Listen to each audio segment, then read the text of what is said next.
Josh, what's up? That was quite the experience. I know.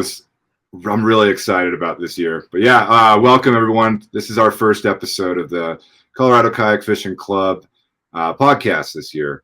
And I'm Matt Collins. I'm on the board as the secretary. And then we've got Josh Hinz, the president, with us today. Excited to start this. How's it going, Josh? Oh, it's going well down here in Alabama. It's 85 degrees today, so Nice. yeah, perfect fishing weather down here. Did you bring any rods? Oh yeah, I brought rods in my kayak, so Awesome. I'm gonna get on the water. Yeah, we were at Pueblo yesterday. I was there with Jeremy and Alex, and the water's 35 still, so it was pretty slow. But we saw like 8 kayaks out, and Nice. in a few weeks we're going to see walleye nets out, and it's going to be the start of something cool. So, yeah, let's get straight into it, man. This is the first show, so let's talk about kind of the purpose of it, and then get right into it. So the big purpose for this show is going to be to kind of announce any rule changes and just going to get us prepped for the new season. The board's been doing a bunch of work. Josh is president, tournament directors, and then especially Scott on the sponsorship side. We'll get a show with him. But the show, really, the purpose of it is to provide our information to the members, to promote our sponsors and our charities that we're a nonprofit, so to promote that, and then also just have a good time and kind of display some of that along the route here. So this isn't a fishing intel channel, but we are going to have after our tournaments, we're going to invite guests on, people that won, and try to celebrate them throughout the season. So we'll see where this goes. I'm real excited about it. Do want to give a shout out to some of the sponsors that we do have locked in on our platinum tier. And like I said, we'll get Scott Brands on and go more in depth on this. But to start out, we've got Shills Colorado stepping up again this year in a big way, rocking the hat there. Nice. Southern Colorado Clinic, Sergio over there. We got Waterline Sports, Romero Insurance Agency, Kayak Bass Fishing or KBF, Cast King, and Amped Outdoors, our batteries power this year.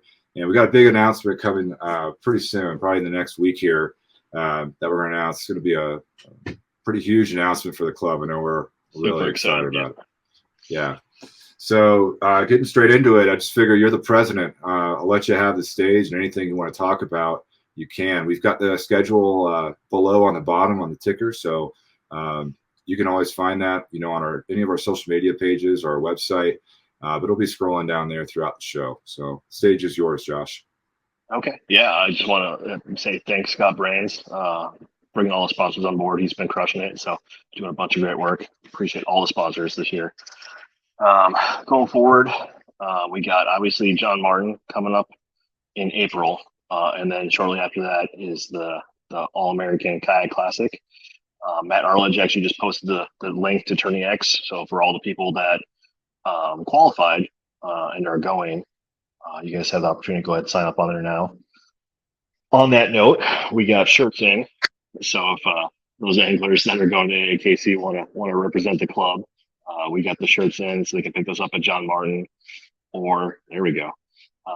If people are in the Springs, we can try and figure out a drop off, but I'm obviously out of the state for the next month, so we'll figure that one out. But you guys can message me if anybody wants to pick up their shirts, and we can try and figure something out. So, and then after the AAKC, we have a lake cleanup at Pueblo.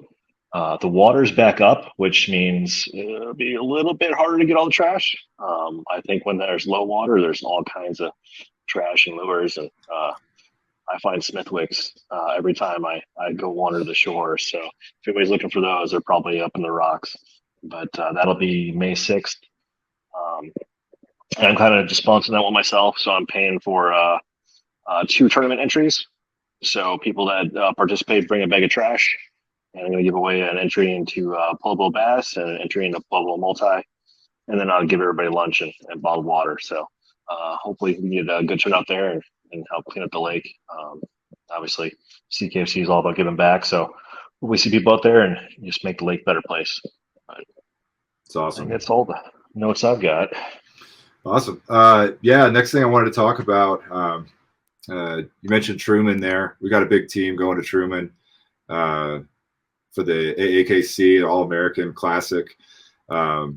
It's pretty cool because they actually have, they have the individual prize, but they also have a team tournament there. So we're going to be representing pretty well. I feel like we're going to have a strong team there, and I'm excited for that one.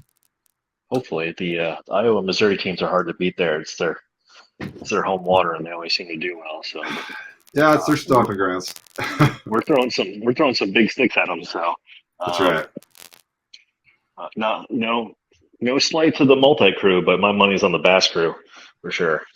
Yeah, we'll see, but maybe that multi crew will be feeding us good dinners at night. I know a bunch of us are going to be bunked up and probably having a few fish fries along that week and pre-fishing. So No, the white bass and crappie fishing and catfish is really good there. So yeah, I saw they've got like a big I don't know what they're calling it, but basically just an off-species big catch of the tournament. I'm sure someone's going to catch a monster catfish out there.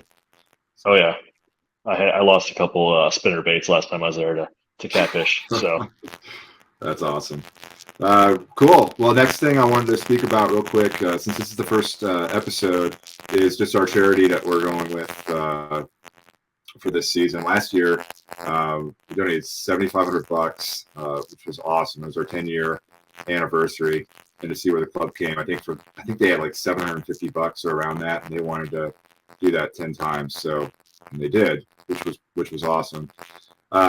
This year, True Patriot Outfitters, Gene Campbell is heading that up, and they offer recreational kayak fishing for veterans and first responders, which is awesome. So they've got a fleet of kayaks and a couple locations that are loaded with fish that they've been coordinating for their retreats there. But I'm really excited working with them in the future. I've talked to Gene quite a bit, and I think that's going to be that's a great cause that we're going to be supporting, especially it aligns so well with what we do.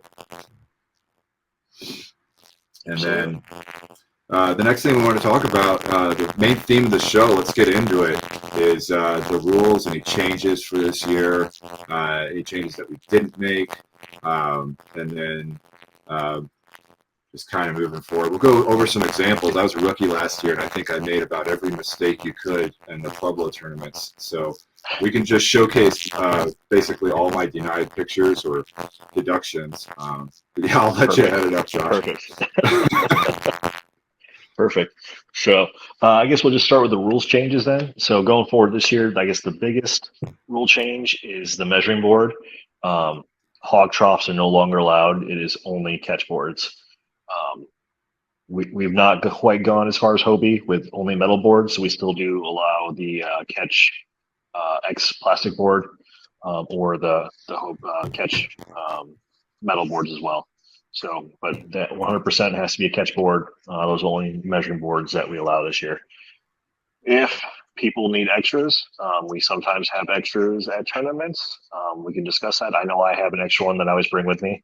So if we have new anglers that just want to try it out and not sure if they want to drop $50-$60 on an aluminum anchor just yet, you can get with the tournament director, get with me. We can make sure you guys have a board for that tournament. That's not an issue. So that's a big change for tournament rules. Also, we're covering our own butts a little bit by requiring anglers that win money to submit a W-9. The threshold is $600. So if you win more than $600 throughout the year, then we are going to report that to the IRS, and you will be responsible for reporting that as well. But that's why we have every angler that wins money is going to submit a W-9 before we pay them out. You can download that on the IRS website, but we'll also have it available, and we'll send it out to the winners.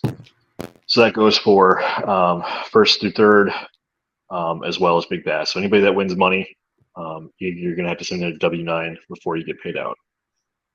So those are the two biggest changes. If you want, we can go ahead and get into some common errors with judging. Yeah, I just want to emphasize that when we go out there, a lot of people think the focus is on catching fish, but if you don't take pictures right, it doesn't matter how many fish you catch. So probably the most important thing you can do is take your time and get that fish situated right and take good pictures, because that's where you get credit. So yeah, make sure you listen up, follow these the tips and tricks, and hopefully avoid the pitfalls that are coming up. Okay, so the biggest difference between bass and multi is mouth open versus mouth closed. So all bass tournaments are going to be mouth closed, 100%. If the mouth is cracked open, the judge has to make a determination, and then you'll be potentially penalized, depending by how much the mouth is cracked open. But then there we go. See the fish oriented the right way, head facing to the left. Must be touching the fence, belly down towards the angler. I know some people will set their catch boards lengthwise in their kayak. There's more room. So again, head to the left, then belly down the board. That makes sense. No matter which way the board is angled, oriented in the boat.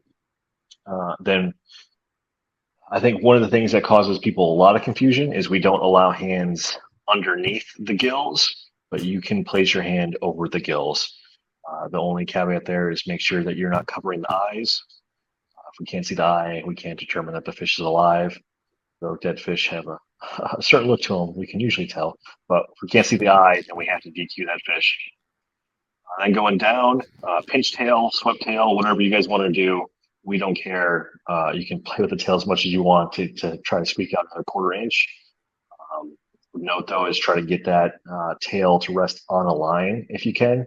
Some of the boards don't have lines that go all the entirety. So if you have it on a blank space in the board, you are making it difficult on the judge to give you the score that you want. So try to get that tail, the furthest point to rest on a line. And then make sure that all of the numbers there are visible. Sun glare. I've seen people just have really blurry photos, so we can't see the numbers, can't read the numbers, stuff like that. So again, take your time. Make sure you can see the whole fish that it's touching, that your hand's not underneath the gills or covering up the eyes. That you didn't cut off the tail of another fish and you're holding that one on there to get an extra inch, anything like that. Yeah, and then we can see it all, nice clear pictures, and judging is easy. For the judges then, when you do that, when you don't, it's a little bit more difficult, and then you start getting fish DQ'd, stuff like that. Also make sure the tournament identifier is on there and you have the correct identifier. I know I DQ'd a couple of pictures, a couple of fish last year because he had one character off. So obviously he'd gotten the code and just wrote down one of the numbers wrong. And unfortunately, you don't have the correct identifier on there. We have to DQ those pictures. So we messaged him right away. He corrected it, but he ended up losing 2 fish because of that. So make sure you have the correct identifier. It's visible, all the numbers. Yeah.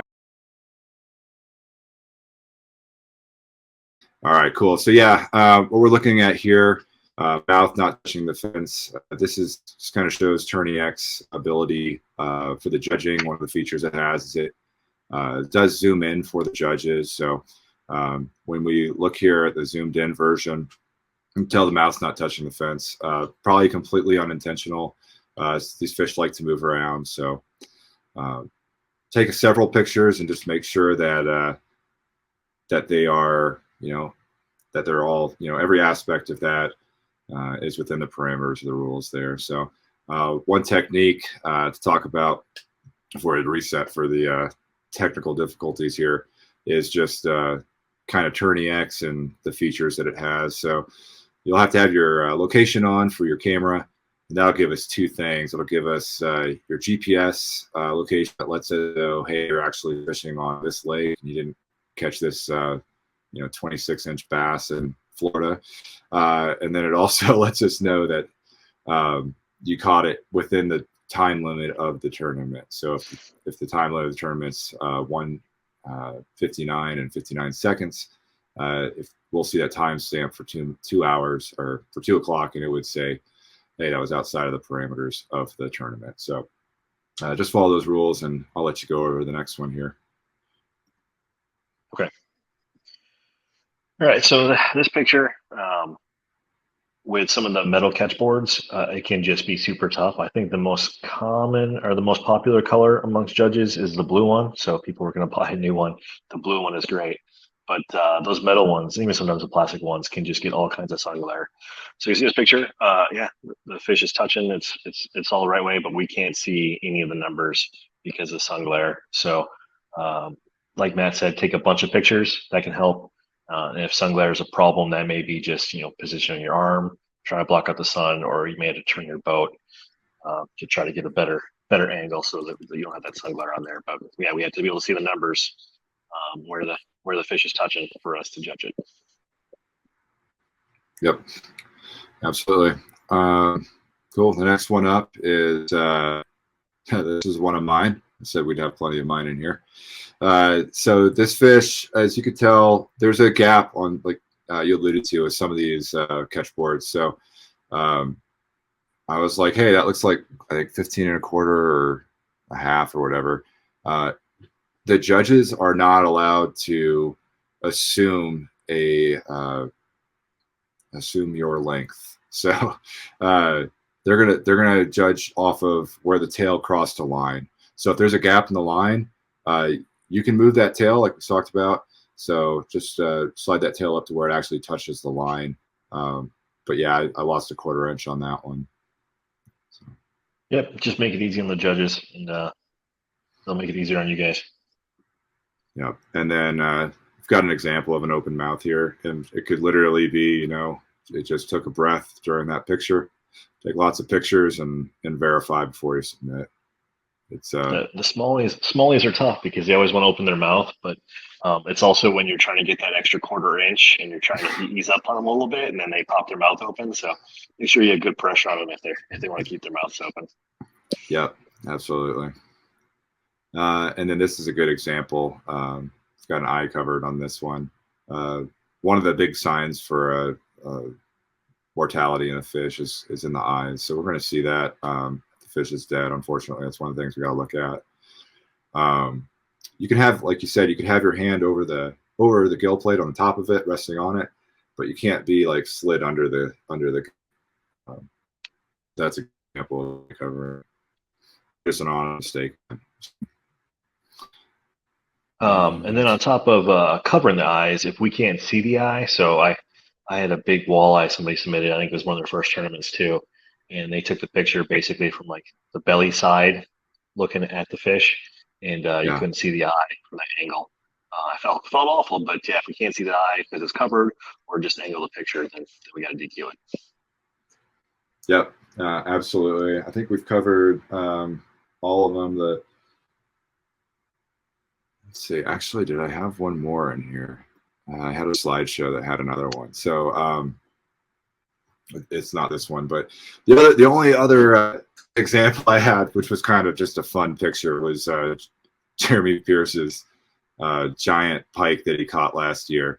So Lord. if you catch like a 45-inch pike or whatever Jeremy caught, I think our max catch board is 32 inches. So 32 inches is what it's going to measure at. We're not going to guess that. And then if there's a tie based on big fish, because they're both over 32, then it goes to the next fish, next biggest fish between those two people or whatever. So yeah, I had a fun picture in there, but I lost it. So all right, let me drop these guys off here. Anything else on rules that you can think of while we're talking about it? I think that's pretty much everything. Awesome.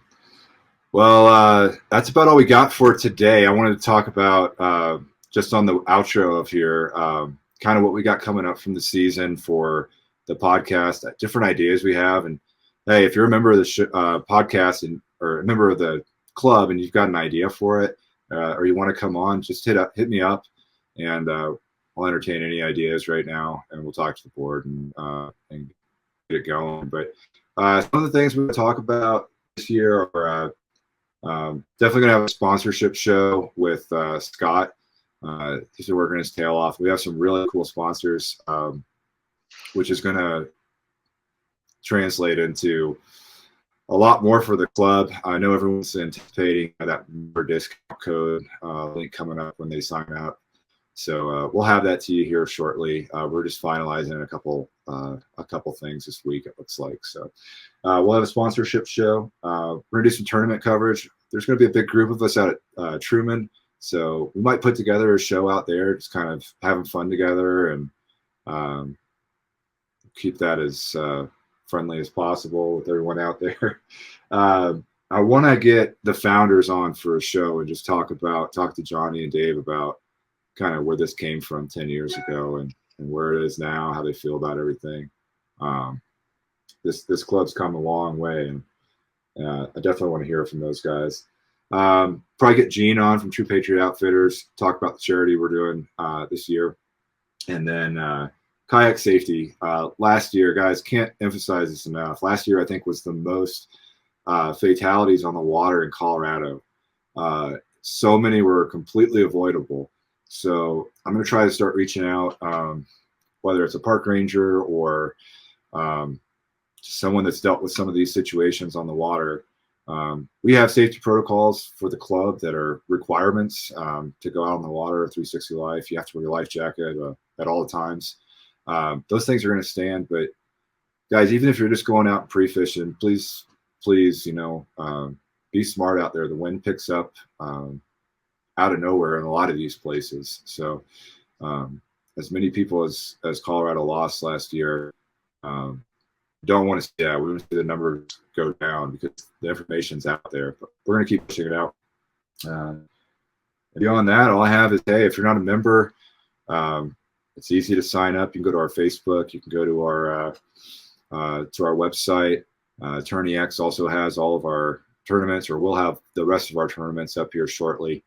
And tell a friend about CKFC. And anything else, Josh? Yeah, it's only $20 per series. But if you buy any kind of fishing gear at all, you're going to get discount codes that are going to save you way more than $20.